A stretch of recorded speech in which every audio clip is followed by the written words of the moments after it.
Game over.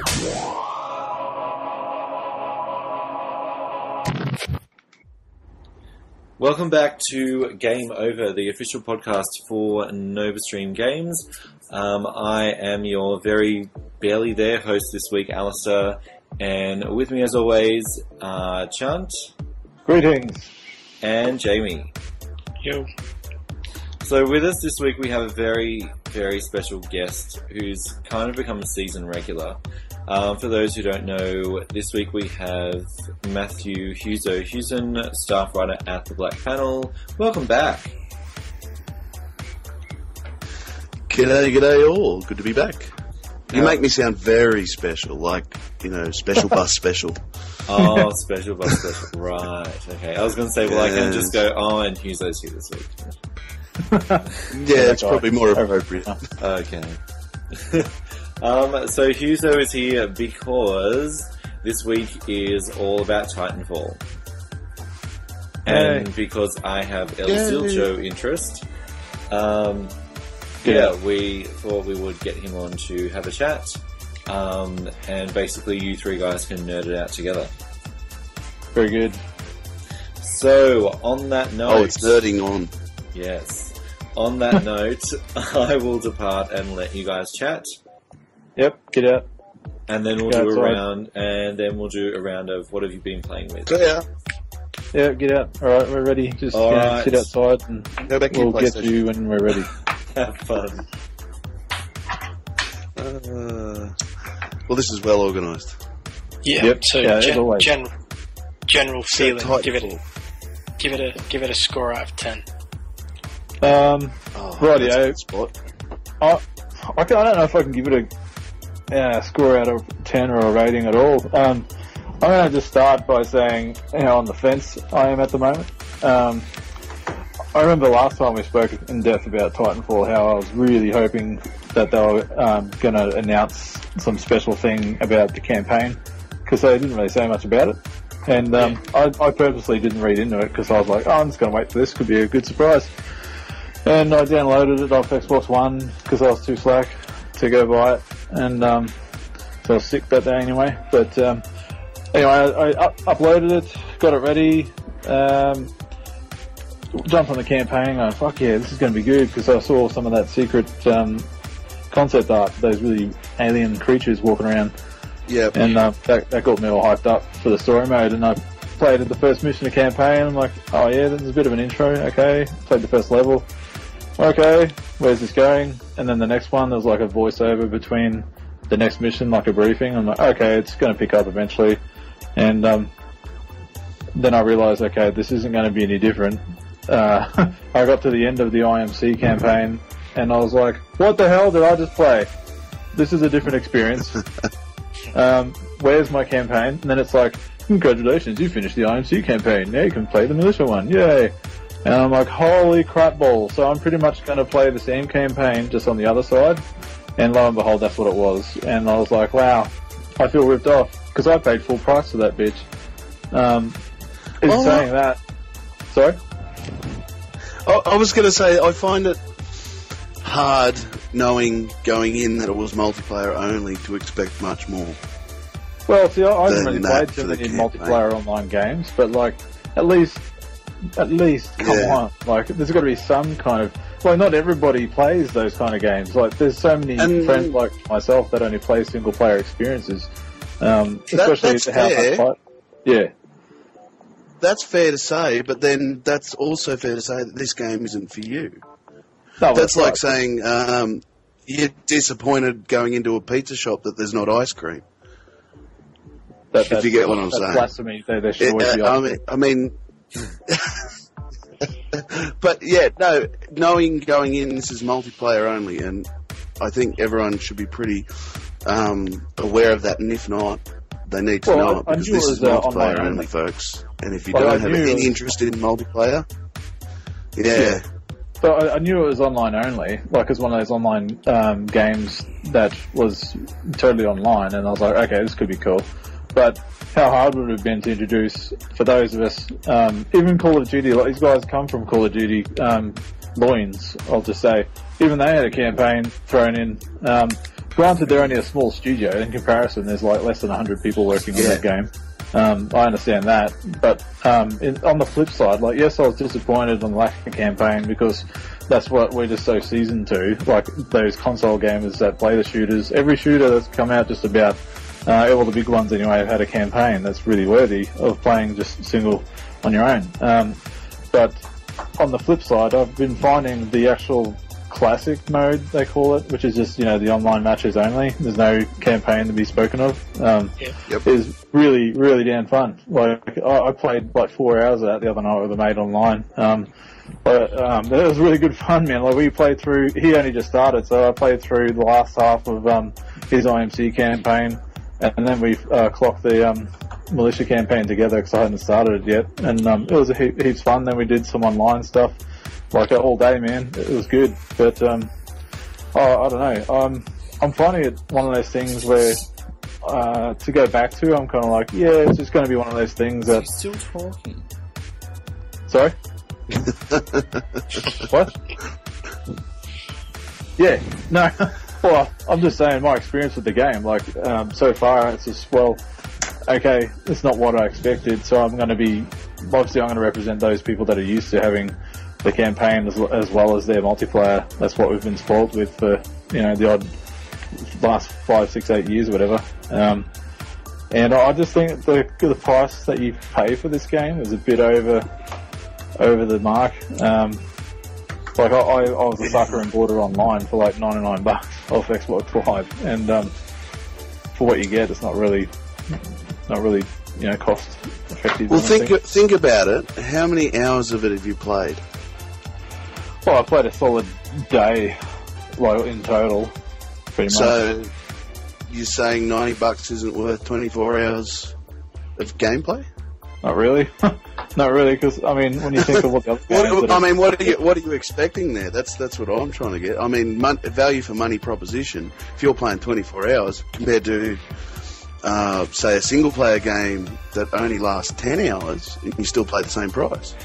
Yeah, but I play those games. You get what I'm saying? Much. Yeah, but like Halo, for example, which is probably the closest thing that we could probably go for as far as campaign multiplayer, which is just as good as each other.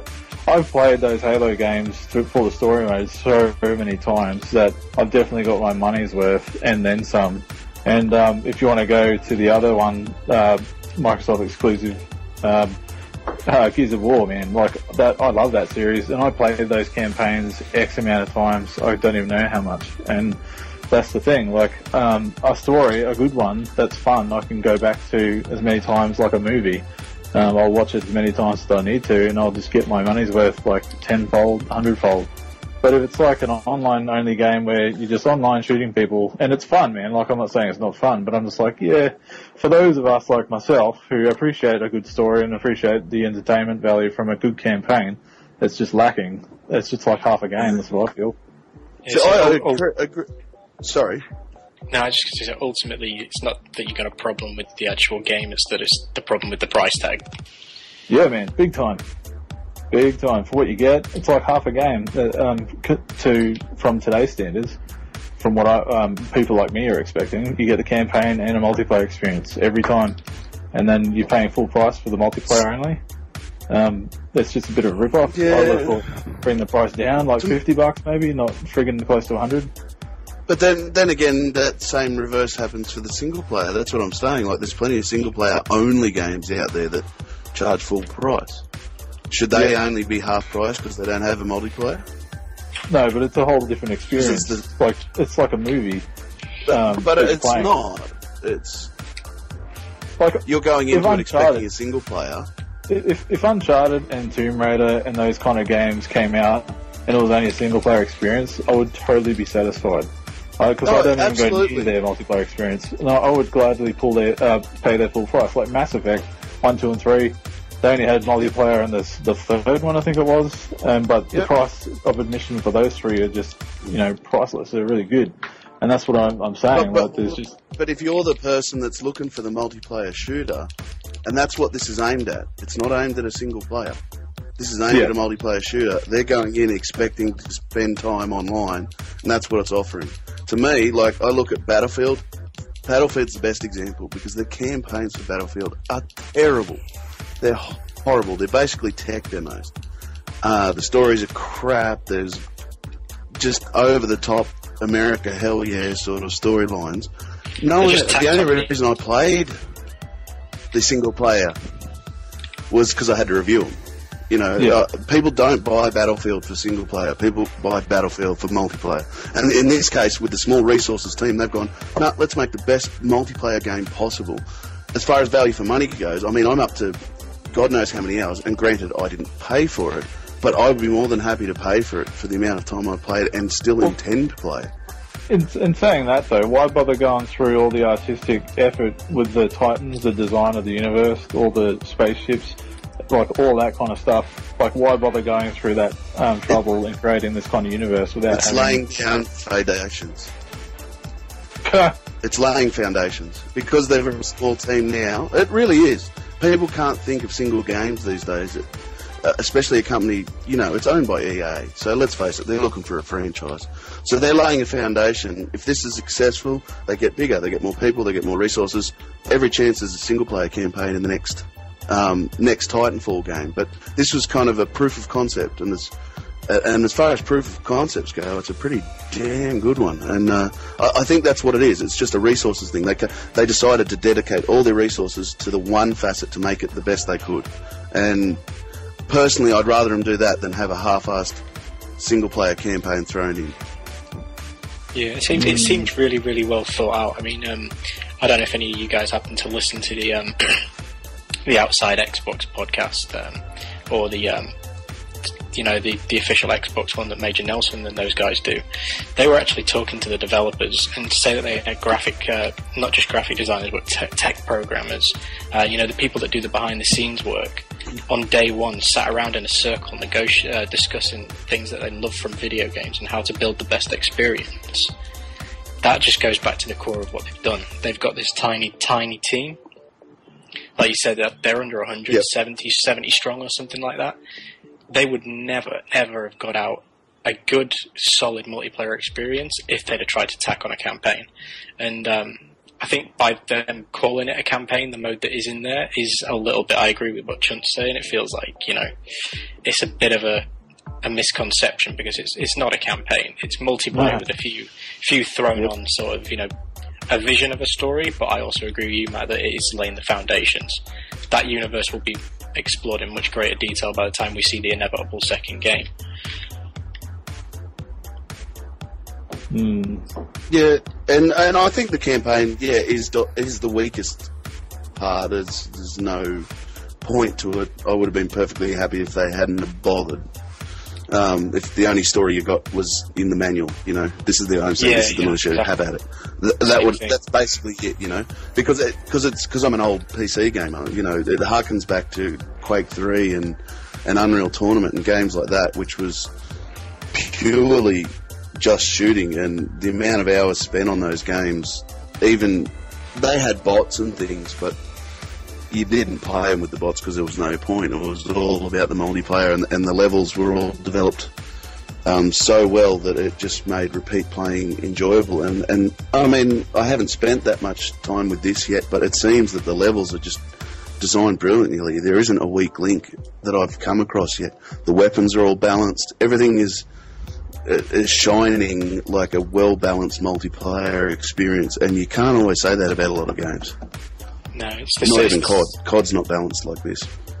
It's not balanced like that, and it's also nowhere near as entertaining. I think I was going to touch on the fact that one of the things that's really annoying me with the coverage is that you get these people who are not playing the games turn around saying, "Oh, it's just like what you'd expect a mod for Call of Duty to be." At the end of the day, the roots of this game have been built by the people who built Modern Warfare. So they're going to stick to their roots. They're going to stick to doing what they know, but they've changed so much to just simply call it another rehash, I think, is very, very shallow-minded. There's so much more to it. Yeah, it's a completely different experience to Call of Duty, and a superior one as far as I'm concerned. Adding that jump ability, it adds verticality to the maps, and it creates a whole new way of thinking about multiplayer, because you can go up as well as across, and and it just adds that awesome extra dimension to it. Yeah. At pace, excuse me. I'm probably the only one that found just what about being out of. Yeah, I was just going to go into that. I was probably the only one that found being not in the Titan a bit more enjoyable. Because I agree as well. Fast Much more paced fun. Yeah, it's a lot more fun just running around, jumping around, shooting heads and stuff. Whereas Titan, like getting in the Titan, it's always satisfying. Like when you pull it down and you watch it coming down from the sky, like it's also satisfying to me that moment. And then when you get in there, it's pretty damn intense, but it's just not as fun as as cool as it is. But it's just I just found it kind of slowed it down a bit, which is fair enough because you're in a giant mech. And it's got to feel that way, kind of, you get that kind of weight behind you and all that kind of stuff.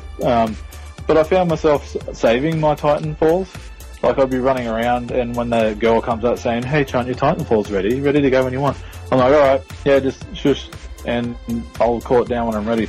And I just, and I'd save it for a couple of times. Like, if I died a couple of times, I'm like, okay, I might just come down to my Titanfall this time when I respawn, instead of just calling it down whenever.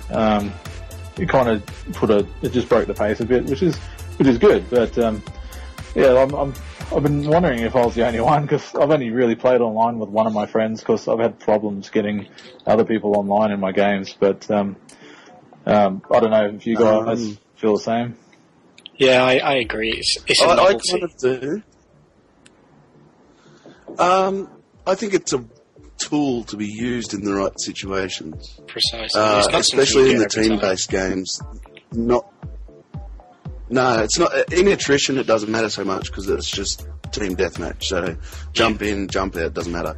But in the team-based game, I found myself using, especially the guard mode that it offers, to protect hardpoints and protecting my flag and stuff. I'd quite often drop the Titan, leave it there in guard mode as that extra level, and then I'd go off myself hunting other goals. And it seems to be a great way of using your Titan. It's this extra buddy that sits there. It mightn't be the best AI, but it's certainly enough to slow the enemy down. If there's only one of them, it'll take it out basically. And it's a really good tool to use in that sort of situation. But yeah, it's fun. But the pilot's agility and ability to move through the levels is really the highlight of Titanfall. So taking that away does take a little bit away from the game. Allegedly as well, you can actually, every single map in the game, you can move from point A to B without touching the ground. Which I've not actually do yet, but apparently it is possible. It's in the the official strategy guides and stuff. Oh yeah. It is actually possible to move from one end of every single map in the game to the other without actually hitting the ground. I'd love to see somebody doing that. I'm gonna just have a bit of a look around on the internet, but yeah, there's probably some YouTube videos there. Yeah, somebody will figure it out. But I remember playing the beta thinking, God, I can imagine what really good players are going to be able to do with this movement system. Yeah. By really good, I meant not me. But these people that dedicate hours and hours to it, that are already prestiged 6 times. Yep. What they're going to be able to do with this movement system it's going to be amazing. I reckon they're going to find ways of breaking the game. As well balanced as it is, this movement system offers so much freedom. I can see them breaking the game at certain points. Yeah. By finding exploits in the map or whatever. Yeah. I'm already finding people that you just know when you're in a match, and you just know some of these people have come off from COD, and they've come straight into this, and you're just like, fuck you, man. Like, between Halo, Gears of War, and the odd COD night at a mate's place, I don't play a lot of shooters, so it's like, fuck you, man, and just go play another game. Let me win, damn it. But then I've found them really easy to pick out. It's because those are the people who are not using the the parkour style. Yeah. And it lets them down. If you've got a high point advantage, you're going to pretty much walk all over them. So I think it's quite enjoyable when all of the big fanboys jump on. But at the end of the day, it's an experience to be had by everybody. Call of Duty's it's stale, it's stagnant, and hopefully this will really kick Activision up the arse, and we'll see some kind of innovation, probably some kind of copy. I don't know, but I can't stand COD, man. Like, I just play it with mates because it's, you know, we're just hanging out and they love it and we just play it. But I just think it's a leech on the FPS genre as a whole. Like, what you were going on about before when you're saying it's like kind of almost got the sensation of revitalising the FPS genre. Like, it just feels old school, like really good classic FPS that we used to play. And that's what really I got my enjoyment out of it. And that's what I was saying when I played the multiplayer only, not so much the campaign stuff, but just online only with people. I was like, yeah, this feels raw, like this feels good, like back in the old days, like proper FPS, no bullshit, with a lot of fun. And that's why I'm getting more out of it than anything that I was surprised with. So the issue with COD I have is not so much that it's necessarily a bad thing, although Ghosts wasn't very good, but it hasn't changed. That's the biggest issue. Modern Warfare came out, and a lot of people forget that Modern Warfare was such a revolutionary title, and it really was. It changed the face of multiplayer gaming for the better. It encouraged people to stay along, and it was a massive leap forward. And people forget that because we've been saturated with the same game 6 times since. Is that it? And I hope that Titanfall doesn't go down that road, you know. I thought they're up to 20 now. I think it has been 6 since Modern Warfare. So you got Modern Warfare 2 before. Modern Warfare was number 4. But there's a good reason why it hasn't changed. Because 3, Black Ops 1, 2, and Ghosts. Well, they haven't changed. Absolutely. They're not going to fuck with the formula. It's a license to print money. Yeah. Which Activision are renowned for. Everything they do, they milk it. Yeah, they milk it till it dies. They've said, I think it might have been them, well, I don't know if I'm wrong, but I'm pretty sure I read an article along the lines of Activision are only in the business for big franchises only.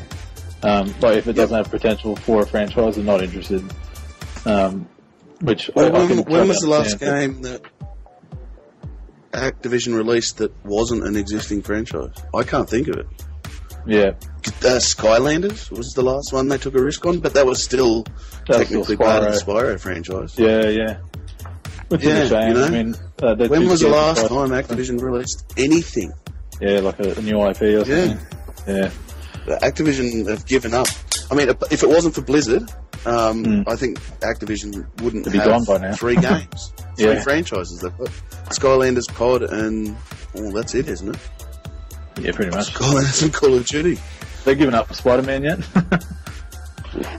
I think they've still got Spider-Man, yeah. They gave up with the whole Guitar Hero thing as well, didn't they? That's been shelved. Yeah, they flogged that to death. Yeah, sure did. Yeah, but I don't know, man. Like Titanfall, but I think I'm excited to see where it's going to go. Like, I think the hype behind it, and I think the marketing was pretty good with how they've kind of built the hype up and got everybody excited. And it's definitely there's been no doubt that it actually moved some Xbox One consoles. I wouldn't be surprised. Like, it's official consoles. It officially doubled console sales in the UK for I was just about to say it's literally 97%. I think 93 or 97% increase in sales, which is absolutely phenomenal. Yeah, because you've got to remember the console's still selling anyway. It's not like it wasn't selling anything. But to increase 97% is unbelievable. And I think that was the game that I remember going to EB Games Expo and playing Titanfall. And after we'd found out that it was going to be Microsoft exclusive, and I played it, and I thought, this is the game that's going to sell Xboxes. There's always one game in a console launch that sells it, and this is the Xbox game that's going to sell it. As far as PlayStation, they haven't got one yet. It might be Infamous. I don't know. I hope it is because I really like the Infamous games. But I personally think while the PlayStation seems to have had a more stable launch and a more clear vision and things, and possibly some clearer vision with their hardware, I think Xbox's software lineup is just that edge better. They've got a few system sellers, whereas PlayStation's got a lot of solid titles, but nothing outstanding. I think Titanfall fits that outstanding You've got to wait mark. for Naughty Dog to do something.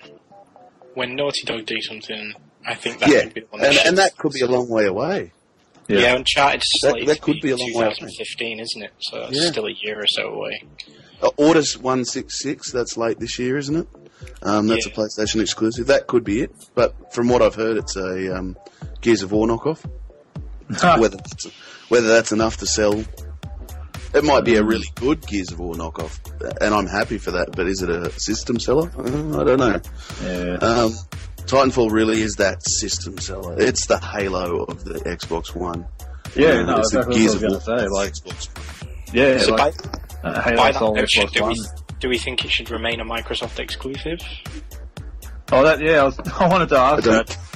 I reckon. What do you reckon is going to happen? Like after this, do you reckon these guys will take it the sequel like BioWare did with Mass Effect? Eventually, where you could buy Mass Effect 2 on PlayStation. You reckon Titanfall 2, or whenever that comes out, what are the chances you reckon that Microsoft might just throw a whole bunch of money at them and just go, no, I was just about to say that. It's how much money will Microsoft throw at them? Yeah, like, we want to keep you, how much do you want? I have a sneaking suspicion it'll be timed. My suspicion is that they'll throw enough money at it to get a timed exclusive. 6 to 12 months timed exclusive. I don't think they'll be able to convince them to stay on Xbox only, or on Xbox PC only. I think they'll get a timed exclusive out of it, but I can't see them getting a... Yeah. I mean, it'll be too big now. Too big to do that. They got it on the first one because it's a brand new entry in a brand new franchise. But yeah, I think we'll see it timed exclusive Microsoft, and 12 months later it'll be on PlayStation, and never ever ever on a Nintendo console. No. So if we were to get a timed exclusive with it, as you said, maybe a year, what do we think regards the cycle? Is Titanfall going to be a yearly thing? Is it going to model Call of Duty and Battlefield and come out, some kind of iteration every year? Or is it going to be 2-3 years that we see? Well, I mean, depends on what they're going to do with it. I mean, if they're such a small team now and they've released what they have, I mean, what's stopping them from doing a different kind of release where they're kind of releasing, if they want to continue doing some kind of small campaign snippets, keeping the same multiplayer engine but releasing more of a story through the multiplayer like they've done, it wouldn't take a lot of resource to do that. And maybe they want to do something different instead of going, here comes Titanfall 2, it's a whole new game. Like, maybe they want to release kind of episodic patches or something, I don't know. Yeah, it's interesting you should say that, because I think there's a good chance the DLC that we're going to get could feature some kind of additional campaign. Yeah. I think it will. Yeah, they can, like you said, because the two experiences are so similar, and it's not running any, ridiculous cinematics. It's so easy to include it. And, yeah. And another thing as well with that season pass, how cheap is that in comparison to like the Call of Duty season pass as well? It's half the price. Yeah, but that's like comparing Activision's an overpriced beast as it is, especially in Australia. Yeah. But I think we're going to see it because currently BA release Battlefield every second year with a filler in the in-between years, which is, it was Medal of Honor for the last two cycles. Now. But that's what I'm thinking. I'm thinking, well, they've also got Star Wars Battlefront, which is another big multiplayer-only game. It may have single-player, I don't know, but it's basically a multiplayer focus. I can see them moving it into a 3-year cycle with Battlefront, Battlefield, and Titanfall. I think that, and I think because the development houses behind those games tend to have a bit more control than the development houses behind Call of Duty, so they tend to put their foot down and say no, we expect a level of quality and a level of freedom, and EA tends to give that to developers. People think EA are the worst company on the planet, but they're actually really good to their developers. So I have a feeling that's how they'll share it. They'll only want one big shooter a year, and I think they'll cycle it in the 3 with those 3 games. That's just what I think will happen. Yeah, that's probably sound. Yeah, I could see the model working, and that's what, again, I know we keep relating back to them, but at the end of the day, they're going to get compared, with Call of Duty for years and years to come. But that's what they've done now, isn't it? They've got Treyarch, they've got Infinity Ward, and then they've got Sledgehammer. Yep. All doing individual Call of Duty titles in a 3-year cycle to give development teams time to make the game. But to the Joe Blow out there, the problem with that is they don't care who develop it. It's still Call of Duty. Yeah. COD, whereas it's COD, and it's essentially the same experience regardless. I mean, I might be selling them short. This Sledgehammer might come out with the greatest thing ever, and I hope they do. But at least with EA, I think they'll have 3 succinctly different shooters in a 3-year cycle. And I think that can only help them. No one's going to get fatigued. Yeah. Well, I mean, I've got thoughts now Titanfall's come out and everybody's taken to it really well. Most people I've played with or spoke to about it, they've really enjoyed it, and most were surprised. They didn't know what to expect, but going forward, I mean, that's Xbox One's big name at the moment. What do you think going forward with Microsoft's biggest one, which is Halo? What do you think they've got? Do you reckon they'll be pressured into kind of taking some cues from Titanfall going into the next Halo experience, or adopting some of their multiplayer aspects, or what? Because that's what I was thinking when I was playing Titanfall. Because I was just thinking, wow, like if this is this console's name of this year at least, what are they going to do with Halo now? Because they reckon they're going to announce something this year for Halo on Xbox One this year. Yeah, I don't think it'll change Halo too much. Halo's its own thing, and it's big enough to be its own thing. I don't think they have to take too much from Titanfall, especially after the excellent 4th one. I was quietly worried about that one after Bungie had left, but I shouldn't have been because it was excellent, I thought. I really loved Halo 4 Online, but the numbers were down. Like, they lost a lot of numbers to COD. I think that's where your single player comes into it, and I think with Halo and the way it's been developed is that it's got this massive universe, and I think that it gets a lot of its players from the single player, and I really enjoy the single player for that game because they've created this universe, and I've read all the Halo books and delved right into it, and it's a really fleshed out universe, and they explore it well. The stories are told well in the games and the books. They've gotten quality science fiction authors to write them. And they're not just America, fuck you. like Call of Duty. So I think that's the differentiation, and I think that's where Halo will still have its niche. It's a single player with a really good multiplayer. Whereas Call of Duty is a really good multiplayer with a single player. Yeah. That's the difference, I think. The experience I had with on Titanfall, like, I felt, because I didn't really know too much about the story, and I was too busy concentrating on the game to listen to the story or anything about what was going on. But I felt like I was just a soldier in a war. Like, it was pretty, like, this raw kind of thing of, like, where the fuck am I? Like, I'm fighting someone. Like, I felt like a bit like a Marine just going out to war, like, not really knowing the full story. That kind of thing. Like, I was trying to build my own experience, with my imagination, because I didn't really know what the story was about, or, as I was saying, wasn't paying attention. So I was kind of like, yeah, this is kind of cool, I'll get my own stuff out of this, and I really enjoyed that. So you got to use your own kind of imagination there for a bit, but I thought that was kind of cool, how they kind of tackled that. I mean, I don't know if that was intentional, but that's just the experience I got with it. I think it's not a dead concept, that type of campaign. I mean, it's a very new concept, but I think that with a bit of work, it could work. They obviously need probably some better writers. But, that comes with money, really. If they get money from this one, they can hire a good writer. Get one of the guys from BioWare to come over and write or something. Or take one of the guys that have been lost to Bioshock Studio Rational. Yeah, Rational. Ken Levine, come over and work on Titanfall. but yeah, I think that it's not a dead concept, this multiplayer sort of combined campaign, as long as they put the work into shining it up and working it out for the second one. If it fails the second time round, then give up. Either put in a single player or just give up on this multiplayer concept, Well, I guess that's what was so jarring for me, because, like, my initial thoughts were like, what the fuck? Like, I just feel ripped, just because it was so jarring, or an experience of, well, where is my campaign? Like, I'm so used to getting a game and getting into the story, playing through the levels and enjoying it for what it is, to just accepting it as okay, there's just an online game. Like, it was just such a jarring experience for people like me that go into games for that. But, I accept it for what it is now because I can appreciate it the more time I've played it. But my initial thoughts were that. I was just like, wow, what the hell?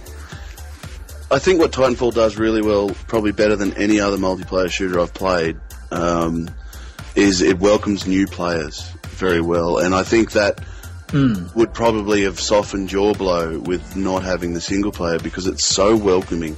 Even if you are the world's worst Titanfall player, you still can be contributing to the game. Yeah. You're still shooting grunts and spectres, and you can still call your Titan in. Everyone gets a Titan in the game. Doesn't matter. So it's not a kill streak that only the elite get. It's something everyone will get to play with. You can help out by capturing hard points or whatever. It's a very welcoming multiplayer game. Whereas if you haven't played COD for 12 months and you try and jump in, you spend the next 3 hours dying instantly. It's just an exercise in frustration. Yeah. Whereas Titanfall has just opened its arms to everyone that's been, casual multiplayer players, hardcore multiplayer players. There's something for everyone. And I think that's quite possibly its greatest achievement. Yeah. Well, I mean, I found myself getting owned quite often, but I was enjoying it too much to really care. Yeah. Like you're right there. But, I mean, with, you've gone a bit quiet there, Jamie, but when I was online, I'm pretty sure I was trying to invite you on a few times there. Like, I found issues with getting players in my friends list in the game, and I've kind of figured what it might be. When you're actually in a match in a lobby and the people are cycling on to your team, for some reason, the people you've invited can't just slot in there, and you've got to do it before, like in the private lobby. Yeah, I figured the exact same thing. Yes. If I sat and waited in, like you say, in the lobby area, I could get people to join, but mid-game, you had no chance. You had to be back in. It's Microsoft's party system. You can't blame Titanfall for that one. No, I haven't had any other problems getting others in my games online besides that. No, it's apparently the way the Microsoft party system works with Titanfall. It's something that they know about, apparently. I was reading some tech notes about it the other day, and it'll be addressed in a future patch. But God, if that's the case, holy shit, because how frustrating is that? Yeah, it's very... Because they updated the party system just before Titanfall went live. So, and apparently it's still on the old model, that came about because of not being tested properly with the new party system that went uploaded and blah, blah, blah, blah, blah. So apparently it's going to be fixed, but it's a Microsoft issue, not a Titanfall. Unfortunately, Microsoft's got a few of those little niggles floating around the Xbox One at the moment. They are working on them, but we all played this on the Xbox One, or then has anybody played it on the PC? I played the beta on the PC. And I found I used the controller, so PC gamers can shoot me. Oh wow! But it actually worked. I found especially the parkour movement and stuff like that just seemed to work better with the controller. Precise shooting, it's not as precise, and mouse and keyboard will always be better for precise shooting. But I found the movement was much more suited to the controller. Well, how about the size of the game compared to PC? Like, I don't know if it's different, but I don't remember my Xbox One download being 42 gigabytes, whatever it is. No, it's different. There's a reason for it as well. I believe I read that it was to enable lower spec computers to run the game and the textures, because a lot of the power on the Xbox, you've got to remember, is coming from the Azure system, the cloud. So whereas lower end PCs don't have access to that, it's built into sort of added textures and things like that. I think it's uncompressed audio too, apparently. Compressed audio uses a lot of processing power that the low end PCs, and it's just a sacrifice they make. Yeah, no, like, a mate of mine just bought it today on his PC, and he's like, "Holy shit, it's 42 gigabytes! What the hell, man?" And I'm like, "Whoa, don't talk to me. I've got no idea it wasn't that for me." It just slipped my mind that it was all those other issues. Either Max Payne 3. Yeah, it's around 40 odd gigabytes, isn't it? Yeah, it was 35 gig on PC, and it was only it was 2 DVDs on the Xbox, but even saying 2 DVDs is 18 gig. So, you know, half the size. God. But, I think it's going to become more and more common as they try and open the games up for as many PC systems as possible. Yeah, totally. So have either of you found any Easter eggs or anything like that in the game? Anything that you thought, I didn't know that could happen? Anything that surprised you about it? Or? No, nothing like that. I mean, I've got this very crazy feeling that this would make a really good Starship Troopers game. Oh, hell yeah. You know, I was just playing it thinking, this would be awesome if someone made a Starship Troopers mod for this. They'd be unreal, you know? The more you know. Yeah.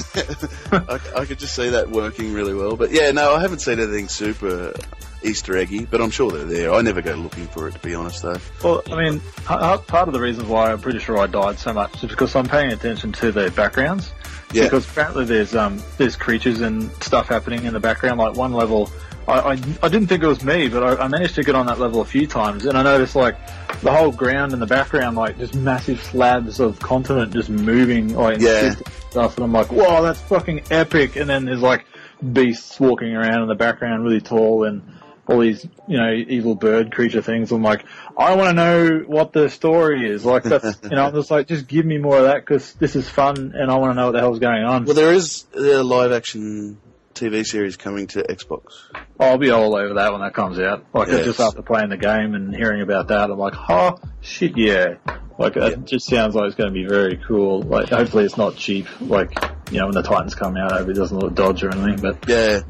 I couldn't believe that so many people were shocked that the malicious sort of, I don't think to call her an engineer, the girl that tells you that your Titan's ready, is actually Abby Happy from Respawn. So really? Many people seem shocked and surprised by that, but it's actually her. Because obviously the team was that small when they were doing voice acting and inputs and stuff in the early days. Wow. It just actually stuck. So yeah, every time you get told stand by for Titanfall, it's actually Abby Happy that's telling you to stand by. Oh, cool! I had no idea. That's pretty cool. You'll recognise it every time now, though. Yeah. Thanks. Yeah. No, but I mean, in all, as far as debut efforts go, I struggle to think of a better debut from a studio than this. Oh yeah, sure. It's ridiculous. Yeah. You're reviewing it, right, for us? Yeah. Yep. Yeah, I'm pleased it's not me because obviously from a critical point of view, you tend to have to look for some kind of negative or something they could have done better.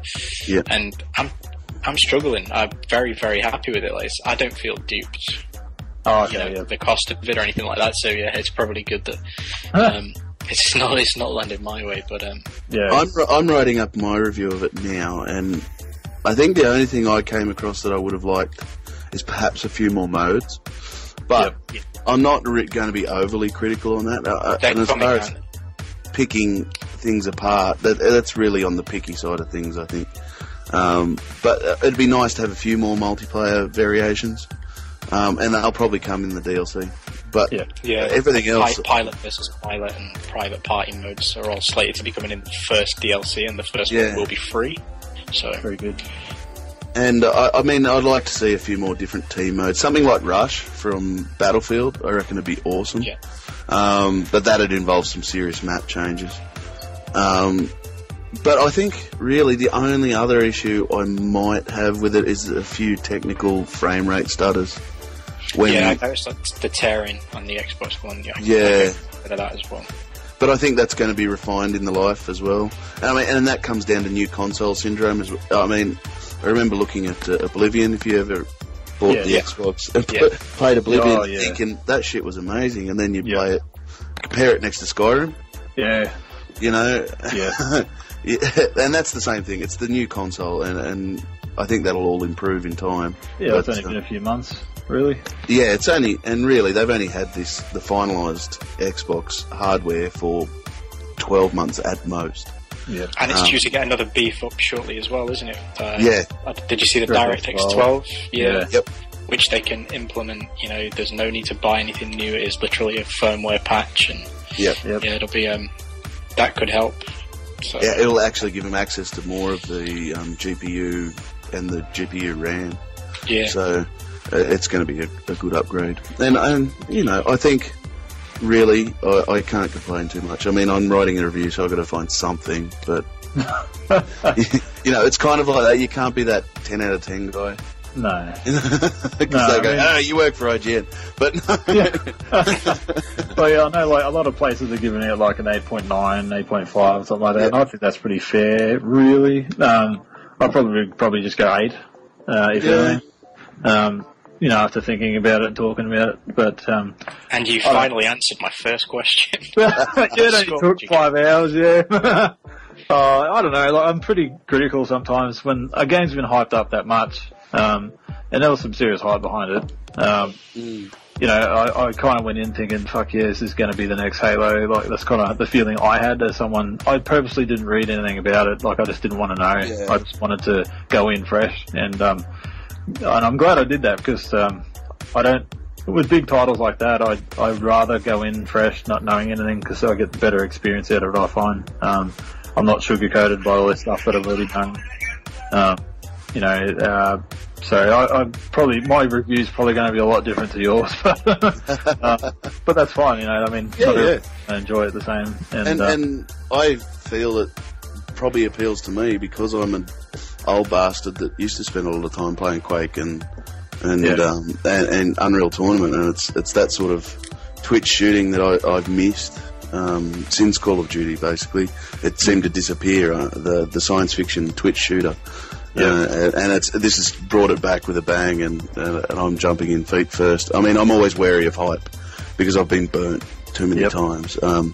Kingdoms of Amalur, I was so pumped for that game.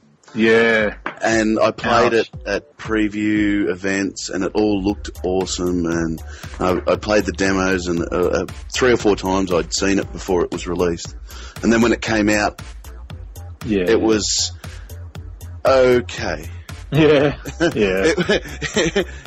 I thought it was going to be a Skyrim killer, and it turned out to be an MMO dressed as it wasn't god awful. I liked the combat and I liked a lot of it, but it got boring very quickly. It was like MMO single player. Yeah. Did you ever play Sacred 2? Yeah, that was a Diablo knockoff, wasn't it? Yeah, it was supposed to be an MMO concept, wasn't it? But I had the same feeling with that, because that got quite not hype, but among sort of the RPG community when that came out, there was a lot of this is going to be pretty cool. Like, first sort of really good RPG system for console, and it was a letdown. I felt very much the same with Amalur, and I went straight back into Skyrim. Yep. Yeah. No, I was the same with Two Swords. You remember that one? Yeah. Yeah, I never played it though. Oh, like that to me, I was like, yeah, cool, this is going to be great. It looked to be like a third-person Skyrim or Oblivion at the time, and I was like, oh, this is sweet, very good. And I bought it and traded it back the same day. I was just like, wow, that was awful. I was just like, no, I'm not doing it. Go back. So, moving back onto the hype train, the launch event that EA and Xbox put on here in Sydney was quality. It was. I've been to a few of those things. You always feel like they're really overdone, and there's too many people there. It's just busy, and you forget why you're there. Yeah, it's so intimate. 160 people was the maximum. Yeah. Free food, free drinks.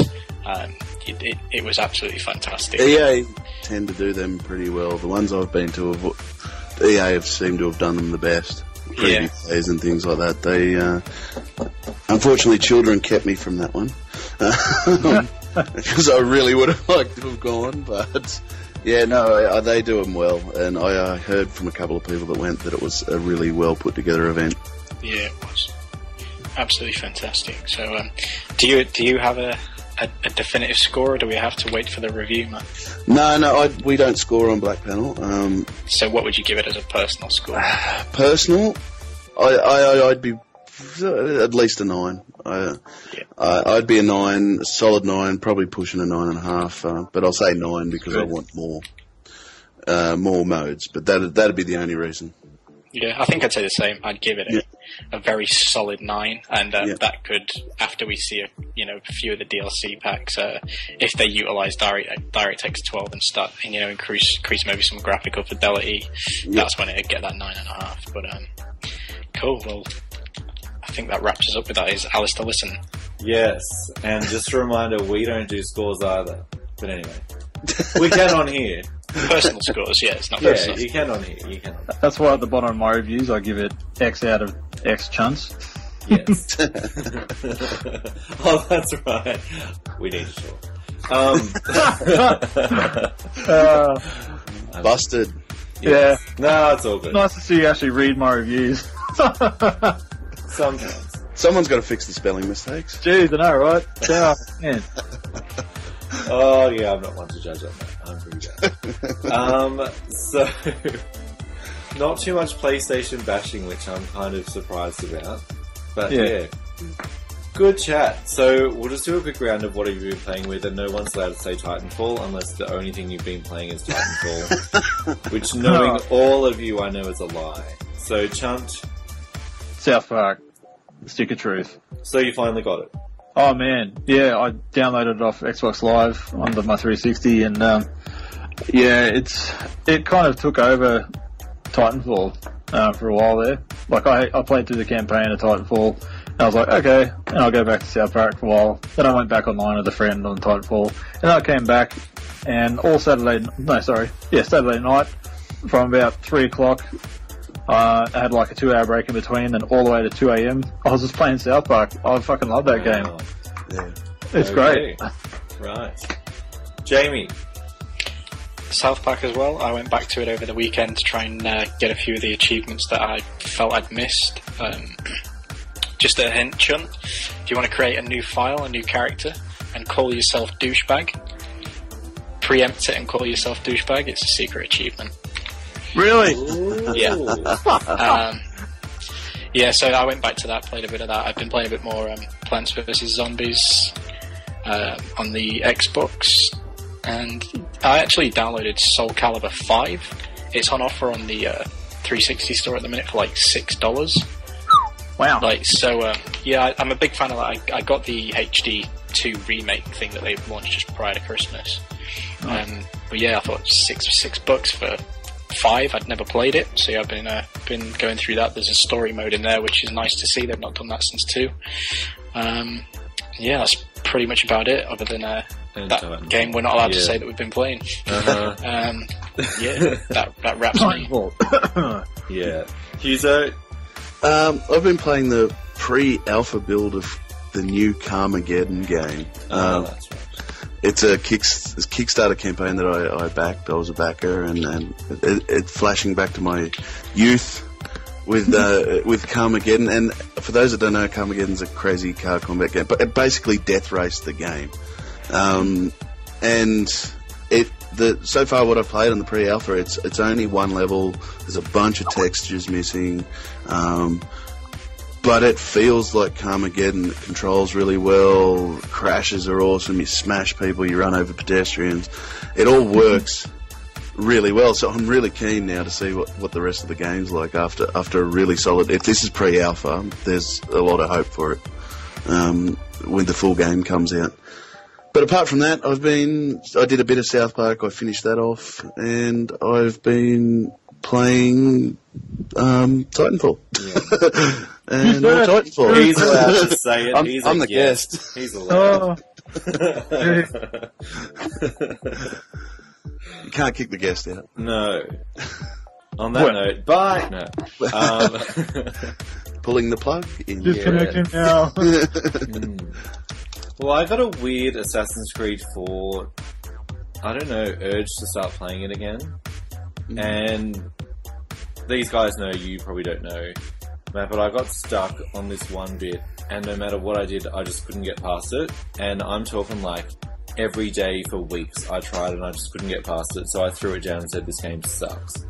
And I don't know why, but I just felt like picking it up and finally got past it. So unfortunately, South Park's taken a back seat for the minute. And God, you're all gonna rip it, I don't care. I finished the Lego Movie video game.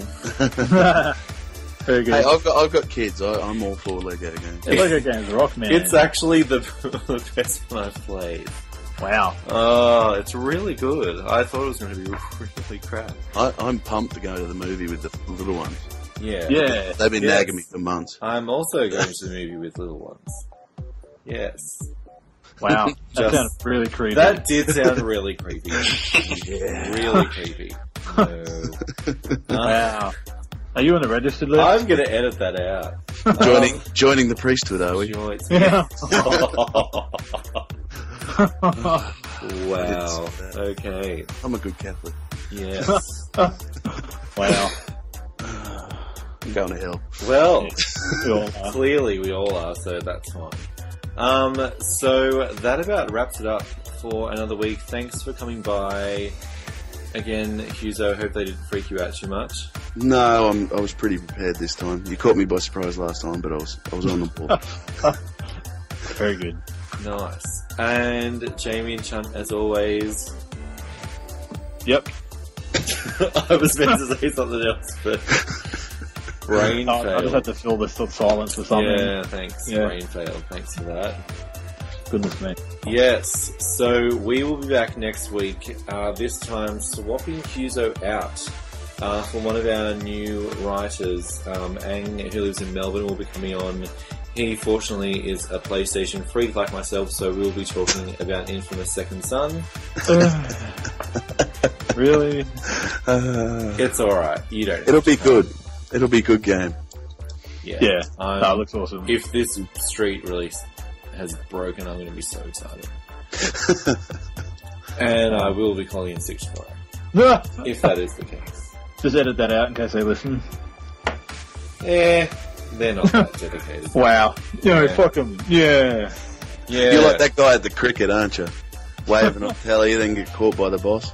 Oh, God. That would suck. Yeah, that probably would have been me. Alright, so make sure you check us out online, novatune.games.com.au. You can also find us on your favourite social networks, Facebook and Twitter. Also on your less favourite ones like Google Plus and Pinterest. We do have an active page there sometimes. So make sure you check us out and we will be back next week. Thanks guys. Thank you.